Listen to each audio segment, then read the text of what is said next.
On this episode of the Carolina Sports Guy, folks, it's been a while, but I want to dive in and I want to take a look at this 2022 Carolina Panthers NFL Draft. How would I grade the players that were drafted by the Panthers, and what do I think that we still might be needing? Before we get into today's content, make sure you subscribe. It doesn't cost anything. Pound that like button. Hit that bell notification, be notified of future videos on the Carolina Panthers. And by all means, folks, leave Uncle Chucky some comments. I love the dialogue. All right, folks, I just kind of wanted to dive in. I had really done a video a couple of weeks ago, which was still late in the ball game. I really wanted the dust to settle. So many times as a Panther fan, I get excited about the draft. Last year's draft, I thought Scott Fitter did an excellent job, acquired a lot of picks, moved up and down. In fact, the only thing at the time of the draft that I really didn't like is I thought we needed more offensive line help, which we would find out we did need, and we drafted a long snapper who ended up still not getting the job, although he's kind of still on the roster. But that was the only mistake I really had thought was made. And as you get away from the draft, sometimes we value players, and they don't play as good as we think they will. We thought we got a steal in the Grambling State's David Moore, the offensive guard, and yet he was one of the first cuts going into training camp. So sometimes we end up getting all giddy and excited, thinking we're doing well. Players don't pan out as well as we think they would. Sometimes we hit the jackpot like we did a few years ago with Jeremy Chin, thinking, wow, man, we traded up. We got this guy with the end of the second round, and look how good he turned out. Look how good he's done so far. So I know we didn't have as many draft picks in this 2022 NFL draft.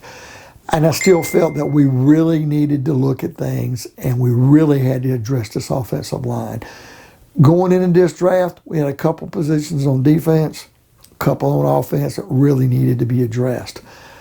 I still think we need a burner receiver, but I think the luxury, just like tight end, that the biggest positions of need are on that offensive line. In fact, more than one offensive lineman. We needed a left tackle. If we can get some interior offensive line play, maybe a center/guard, that'd be great as well. And we definitely need a quarterback. But we're not in a position to draft a quarterback high. And I didn't want to waste one in this draft. I'm scared that we would do that and we'd come away missing on some great offensive line prospects. Never fear. Now, secondly, looking at our defense, I knew we'd take a step back on the defensive line, not really because of the Morgan Fox deal, because I thought Davion Nixon is going to end up playing more, and I think that's going to kind of open the doors for him. But Hassan Reddick is not going to be able to be replaced, and that is one player I really felt we should have franchise tagged or found a way to re-sign him. But maybe the money he was asking for, maybe he didn't want to stay as much. It's definitely going to be hard to be replaced because we have Brian Burns, but we need another motor. And, of course, we would end up, and I'll get to it in a minute, addressing the issue of defensive end in this draft. But later around, guys, even at defensive end, even if they're good, they don't always pan out right away.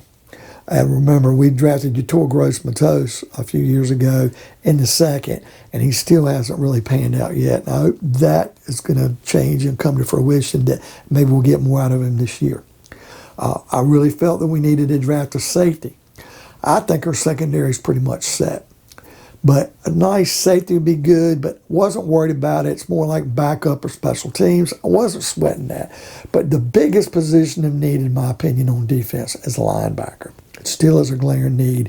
In fact, as we sit right now after this draft in free agency, I think linebacker is probably the biggest need, in my opinion. Some people will say quarterback. But it's not like you can go out and find a starting quarterback every day, folks. But linebacker is something that we've kind of, we have tried to turn over rocks between the Baker Mayfield scenario, between Sam Darnold last year, with this draft, which we'll get into in a minute. But the linebacker position, since Luke Kuechly's retired, we've tried to address it through free agency, but not really big splash signings, just kind of minor signings. And it's just a position that we haven't really focused on. And even though we did address it in this draft, can't say that it's the middle linebacker we need. Can't say we didn't get anything more than maybe somebody who's going to be a backup or play some special teams. All right, now getting into that. First pick in the draft could have went no better. 6th overall pick. The main man on the board, if we'd have been picking at number 2 or whatever, even number 1, was Akeem Ekwonu, the left tackle from NC State. Not only is a homegrown talent, I felt he was dressing a position he just could play guard, but really could be our future left tackle, and that's where I think we're going to put him. Moving Brady Christensen, hopefully left guard, well, that'll translate well. And I just felt like this is a position of need, somebody we had to have. He wasn't going to be there. I felt he was definitely going to be going at pick number 3 or 4. So imagine my surprise when we get the pick 5 and the Giants pick a defensive end. Now, to me, they could have picked Ekwonu, or they could have picked the guy they picked at number 7, which was Neal from Alabama. Either one of those players would have been a solid pick, in my opinion. But I did like Ekwonu more. He was my number 1 player in this draft, and we get him at number 6 overall. The only other player I'd have been tempted at taking, it wasn't even Neal, would have been taking Aiden Hutchinson of Michigan, the defensive end, because of his pass rushing ability. But that would have been a luxury pick, and it would have been a great pick. But I don't think we could have went anything wrong with going with Ekwonu at left tackle. So I give that pick an A+. The only way that will change is if he just shits the bed and doesn't do well, if he gets injured early on. But like I said, gotta love the pick. Now, we didn't have a pick until the 4th round after that because of the Darnold trade and then the C.J. Henderson trade with Jacksonville, where we sent our tight end Dan Arnold down there and gave him a 3rd round pick. So we didn't really have a 2nd or 3rd round pick. But we wait till the 2nd day of the draft as the draft approached and these quarterbacks start falling. Thank God we didn't take Malik Willis. Thank God we didn't take Kenny Pickett. Pickett did go in the 1st. But remember, he went about number 20 to Pittsburgh. Malik Willis would go into 3rd, which should tell you folks that would have been a big gamble. No one else saw him as a 1st round pick, or he'd have been gone. But you go and watch Panthers Confidential, and they'll tell you in a heartbeat, the best quarterback they had on their board, the number 1 quarterback, if you believe what they say, and I kind of do, Ole Miss's Matt Corral. He has a very, very quick release. I think he's a competitor. He's got some fire in his belly. I think he'll be an awesome competitor. Now, I'm hoping if Sam Darnold doesn't have a bad year, we're paying him $18 million. I don't see bringing Baker Mayfield in. If we could have got him for $3 million a year or whatever, and Cleveland ate most of his salary, bring him in to compete with Darnold, that would have been fine. But I don't think at the end of this year both the guys would have been gone. Matt Corral could really learn from Darnold, and I want it to be that way. I don't want him thrust into the fire. But I think Matt Corral coming on board, and the fact that he gets to work with an offensive coordinator who's a quarterback guru in Ben McAdoo, could work wonders. So I'm giving the grade on Matt Corral a B. Could have been a B+, but I'm saying it's a B. The best thing about the pick is we didn't give up a lot of capital. We gave up a 3rd round pick next year, this year's 4th, to move up to the 3rd this year to get him. So we didn't give up a lot of capital to get him. So if he ends up being a career backup, we didn't lose a lot. Hopefully he'll end up being more than Will Greer. Remember, Will Greer was a 3rd round pick. He was like the 100th overall. We did nothing. Didn't throw 1 touchdown pass for us. And I don't even know if he's on Dallas's roster after we cut him last year. And he was picked up for the practice squad. It's got to be better than that, because there were guys who went 4th or 5th round, like the stash there in Jacksonville. He used to play for East Carolina, Washington State, Gardner Minshew. He's thrown like 30-some touchdown passes, and you at least say he's a solid backup or can come in as a relief starter and done well. So if we can get something out of Matt Corral, the Beal stick, you never know. This guy might end up turning things on and becoming the starter that we needed. But we don't have to throw him in having Sam Darnold there. And if Darnold does well, he'll deserve a big contract from somebody else, or maybe he'll sign a team-friendly deal if we feel he's done enough. My opinion, after this year, he's gone. I just hope he does good enough so we can get out of these doldrums of being a losing franchise.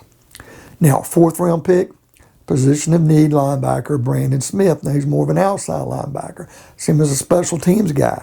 But anytime you get a guy from Penn State, I think he's a smart-headed guy. I think it's a good pick. I'll give the pick a B minus. He was picked up at the 4th round, pick number 120. I don't think you're going to see him start day one. I don't even think you'll probably see him start at all this year. He'll get some playing time, probably some special teams. Unless somebody gets injured and the depth starts falling down, I just don't think you'll see him in the game much. He's not going to be a guy you're going to make you forget about Luke Kuechly, that's for sure. But I do like the fact that we did take the best probably available linebacker at that time in the 4th round. 6th round pick. Well, here we go. We get a guy from Virginia Tech, Amari Barno, defensive end, and it was a position of definite need. I really like the pick. Is he going to make you forget about Hassan Reddick? No. But he could be somebody who can play special teams. He could be a guy on a rotational basis. Maybe he can end up pushing, because if Yetur Gross-Matos cannot come in and start or get some significant playing time, a guy like Barno might steal his thunder. He just might be where we had Gross-Matos rated higher. Maybe Barno ends up playing above where he was drafted. So we can always hope that. Between Smith and Barno, I gave them both a B minus, above average picks, but I'm not going to sit here and just glow radiance over these picks like we do in the past, because they normally don't end up doing as well as we thought, i.e. Shi Smith, i.e. Terrace Marshall Jr. Guys that we thought we could depend on more or be more what we saw in training camp, and they didn't. On the other hand, like a guy like Tommy Tremble, I thought he played above recognition of what he was drafted last year, and I was pleasantly surprised. So maybe we can get something out of one of these two, if not both. Now, pick I'm really solid on, and I'll give him a B, a solid B. 6th round pick, number 199 out of Tennessee, Cade May, the big offensive lineman. Now, what I like about this pick, he can play tackle, but he can also play guard, and I've heard he can even play some center. It's a guy that originally signed with Georgia, transfers to Tennessee, but I really think Cade May is one of those guys at the end of the day, we can finally get rid of Cam Irving. I don't have a problem with Pat Elflein if he's here, as long as he's not starting. Significant backup at center or guard, have no problem with that. But Cade May, I think, can round out with a guy that we have. I'm trying to think of our Alabama offensive lineman, and I can't think of his name right now, and I do apologize.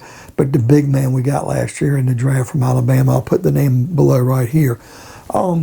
And the Brady Christensen pick, and just guys we got between Moton and Iquanu, and our center we got from Bosworth from Baltimore. 1-year deal. If he turns out good, maybe we can get him long term. Maybe we draft a center next year. The guy that we got from the Rams, Corbett, this year, I think he could be a good pick at right guard. So, you know, it goes to say that we've got some depth, and I think that was added greatly. I'm glad we picked up this 2nd pick in the draft at offensive line, because we definitely need the depth. And then finally, folks, the one I'll give the C minus on, I wasn't impressed, but it's a 7th round pick. You're throwing more mud at the wall, seeing what'll stick.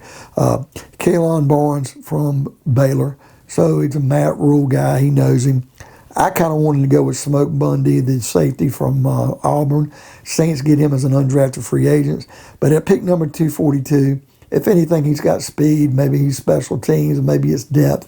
Be interested to see if the guy makes the roster. But you're talking about the 7th round. You're just trying to look at guys you've got listed that you have left. And it's not necessarily a position of need, but adding some depth at corner couldn't hurt. You know, because we did end up losing Stephon Gilmore. Not that this guy's going to be Gilmore, but when you lose somebody, you kind of want to plug somebody in as far as depth to see what they can do. So, folks, what do you think of today's video? What pick were you most impressed with? Was it Iquanu from NC State, or was it Matt Corral from Ole Miss? What was your surprise pick? To me, Cade May from Tennessee. I really was very impressed with that pick a lot. Leave me some comments. I love the dialogue. Pound that like button, hit that bell notification to be notified of future videos like this on the Panthers. And by all means, folks, subscribe. It doesn't cost anything. I'll see you on another episode of Carolina Sports Guy.